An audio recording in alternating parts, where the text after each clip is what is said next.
I've been thinking about doing this video for a while, but I've been putting it off because it's a vlog, I'm sorry. But so people have encouraged me to do this because they want to hear it, and so you're stuck. This is about sponsored content creation on YouTube and social media, and what I think might be a slightly different philosophy than what you usually hear. I should preface that I'm speaking about the maker community here on YouTube, and not really any other part of YouTube because I don't know about it. I am not a full-time content creator, nor do I ever want to be a full-time content creator. That is not my goal, and that is not what I am working towards. So this advice, if that's what you want to do, is probably not the right advice. What I do like to do is contribute and share in the maker community. I love making these videos, and they were costing me more than they were costing me money. I mean, it was costing me time and money to make. If you're making a coffee table for a client, you have to agree on the product and the quality and the price and the timeline, right? It's just like any other deal, except there's a third party in this deal, and that is you, the viewer.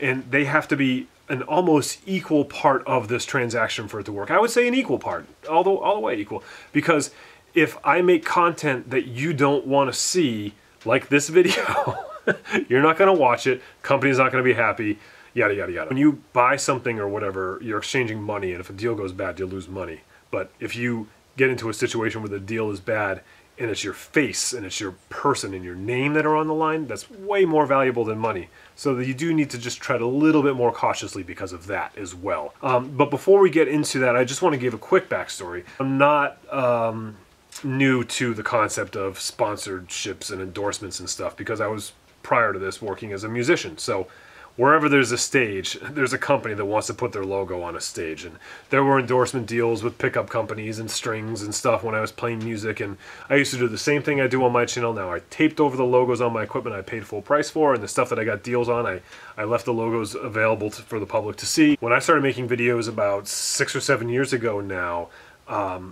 there was this sort of amazing renaissance that happened. I started making them because I wanted to find clients for my business, and I thought that was who was going to watch them. I had no idea that there were other people like me out there, and they were the ones that started watching them. And I got hooked on this community because I was able to give to it, find other people like me, like-minded people, and share what I'm doing and my thoughts, and more importantly, learn from them. And it was super exciting, and I'm sure a lot of you remember that.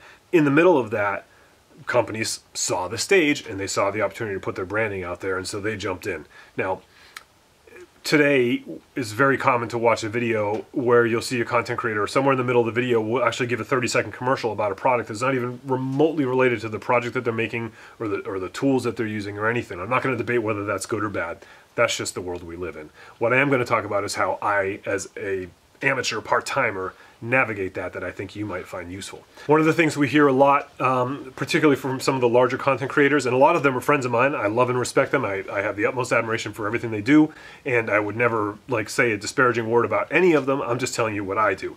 But a lot of them will say that the best way to negotiate a deal is to wait for the company to contact you, and then you have the upper hand in negotiations. And you'll also hear a lot of times about how content creators should not make stuff just in exchange for product, because that devalues everything and then it lowers the bar. Next thing you know, we're all working for food.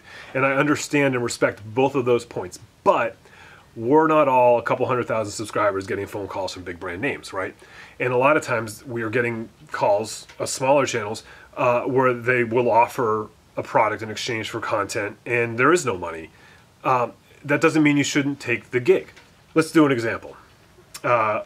A Chinese tool company contacts you with a $5 ruler that they want you to make them a video for. Now, the first thing you need to ask yourself is, would you buy that ruler? Does it look like something you would actually buy or want to try or use? Because if it doesn't, then is that $5 ruler worth the 10-minute video on YouTube and all the social media promotion that goes around it? No, that's not a good deal for you. Give them $5 worth of social media promotion for their $5 tool. That's just fair, and it's a win for everybody. You get the tool for free, they get the retail value worth of social media promotion.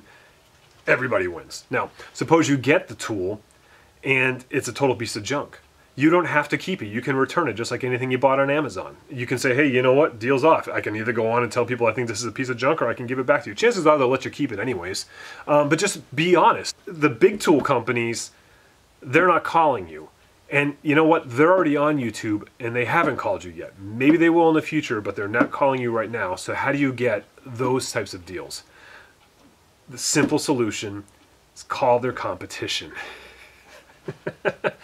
My favorite thing to do is to bring new companies to YouTube. And it's a win for everybody. It's a win for the company because now they're in this new marketing platform that they're not familiar with. It's a win for me because now I've got this deal that I've negotiated, and it's a win for you because I'm showing you a new product. And I especially like doing this when these trends go around on YouTube where there's a particular product that is being sort of saturating the market. The first thing I think is, who is their competition and how come nobody is seeing that? So I'll do my own market research and I'll find the company that is their competition that's maybe a little bit more affordable or maybe a little bit more professional grade, or something, but they're in competition. I contact them and I say, you know what? If you turn on YouTube right now and you watch maker videos, you're going to think that brand X is the only brand that makes a tool like this. Nobody knows you exist. Let me be the person that introduces you to this world. So unlike waiting for the phone to ring and for some company to offer you money to promote their product, now you're in control. You've got your audience in mind, you've got yourself in mind, and you're finding a company that you actually want to work with. It's all your gig. I love doing that because everybody wins, especially you. You need to be prepared for rejection because oftentimes I will call 20, 30, 40 companies and get nothing but rejections back from them, or not even that. Sometimes they just won't even return your call. So you have to be prepared for that. You have to have a thick skin about it. But if you do find that one special company, you're going to create something really cool for yourself as well as for them and as well as for your audience. They're not sponsoring this video, but the latest I've done right now with Fundraisers is a prime example. If you watch YouTube, there's either these $1 million machines, there's these small desktop size model machines that are very expensive, or there's the cheap Chinese. I looked at this and I said, you know what? I want a laser cutter. There's got to be another option. There's got to be something that's like industrial and affordable, like a real working machine that is affordable. And I found Thunder Laser, and what a gem that's turned out to be. It's just an incredible relationship and experience that I've had. And they're excited. I'm excited. I know some of you are excited. I know I've actually helped Thunder Laser and some of my viewers get together and buy machines. So the system works. And don't be afraid to say no. And I can give you, it's maybe a rare example, but I can give you an example of where saying no can turn into a yes. I was contacted by Carolina Boots a couple years ago to do some sponsored content, and I said I would love to, but since I'm so loudly vegetarian all the time, even though I have leather in my life, it wouldn't be right for me to promote a leather product. I said, so I'm going to respectfully decline this offer. If you ever start making non-leather shoes, I'm your man. And as a lot of you may know, that turned into me actually developing my own line of boots with Carolina, and that will be available to the public this year of non-leather Carolina boots, the first they've ever made. So in summary, there's a lot of ways to bring like endorsement deals and sponsored content into your YouTube world or into your social media world that aren't necessarily have to be this whole big business thing. For me, it's about making relationships and offering my viewers something different. And in exchange for that, it's giving me equipment and machinery that I have that I can then go out and make money with. And that makes it worthwhile for me to continue investing into YouTube. Think out of the box and find special people to work with to make your channel special. Wouldn't life be better if all businesses worked that way? Hey, thanks for watching this video. It's part of a sort of sporadic series I make about how to make it as a maker. I know that many of my viewers are part-time woodworkers with full-time jobs and would like to switch that around a little bit, and so I try to offer some insight into the ways that I can do this for a living. The key to it, and I think I've said this in every other video in the series, is multiple streams of income. It's all about multiple streams of income. And again, I'm not some super successful person by any stretch of the imagination, other than the fact that I am happy and I love what I do every day. And I hope that translates through the camera, and I hope you enjoy it too. If you do enjoy it, one of my multiple streams of income is patreon.com, which is actually what paid for this video today. Thank you, patrons. I really appreciate it. And check out some of my other work and my other videos. Usually I don't talk about stuff. You're going to like those better.